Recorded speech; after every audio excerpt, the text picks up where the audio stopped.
సియోను కుమారి ప్రాకారమా, నదీ ప్రవాహం వలె దివారాత్రము కన్నీరు పారనిమ్ము.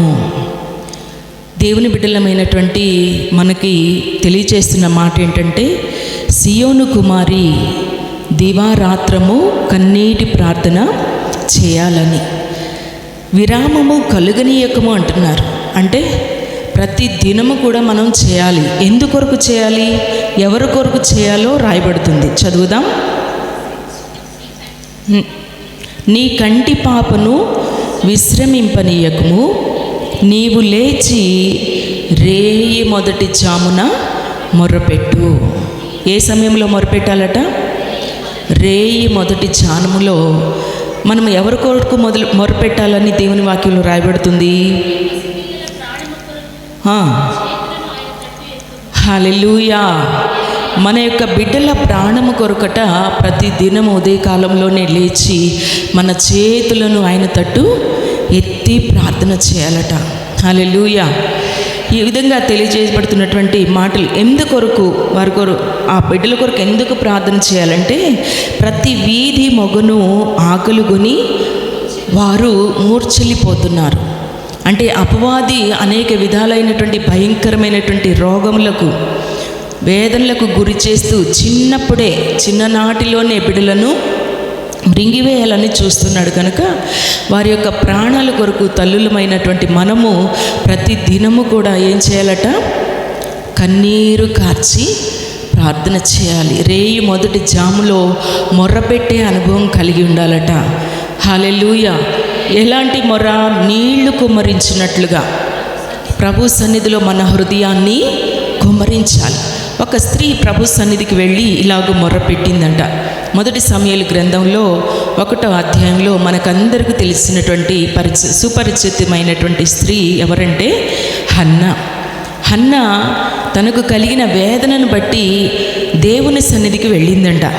చూద్దాం. మొదటి సమూయేలు గ్రంథం 1వ అధ్యాయంలో ఆమె ఎలా ప్రార్థన చేస్తుందంటే, ఆమెకు వైరి అయినటువంటి పెనిన్నా ఈమెకు బిడ్డలు లేని కారణాన్ని బట్టి ఎంతో వేధిస్తున్నట్లుగా చూస్తున్నాం. అయినా తన భర్త అయిన ఎల్కానా గారు ఎంతో ఆదరిస్తూ వస్తున్నారు. కానీ ఆమె ఆదరణ పొందనొల్లక షిలోహులో ఉన్నటువంటి దేవుని మందిరానికి వెళ్ళి ఆమె హృదయాన్ని కుమ్మరించుకుంటుంది.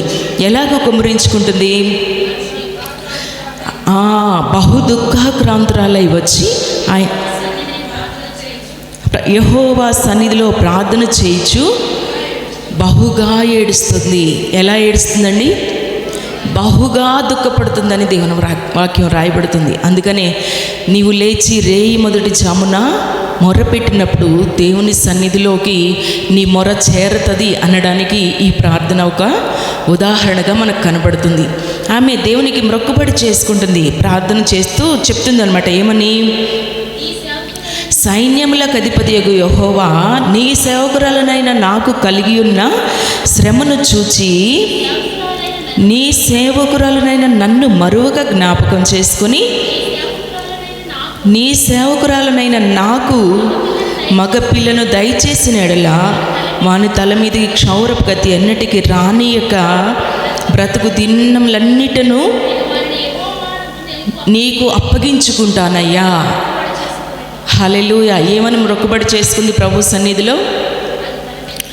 ఇక ఆ బాబు నీ కొరకే ప్రతిష్ఠిత కుమారుడుగా నేను అప్పగించుకుంటానయ్యా. నీ సేవకురాలనైనా నాకు కలిగిన శ్రమను చూసి నాకు ఒక మగపిల్లాడిని ఇస్తే నీకే నీ సన్నిధిలో నేను అప్పగించుకుంటానంటూ ఆమె తన హృదయాన్ని ఎంతగా కుమ్మరిస్తుందో ఇక్కడ రాయబడుతూ వస్తుంది. ఆమెట ప్రార్థన చేస్తూ ఉంటే దైవజనుడు ఏలీ గారు చూసి ఆమె నోటిని కనిపెడుతూ ఇలాగ అడుగుతున్నాడట. ఏమని?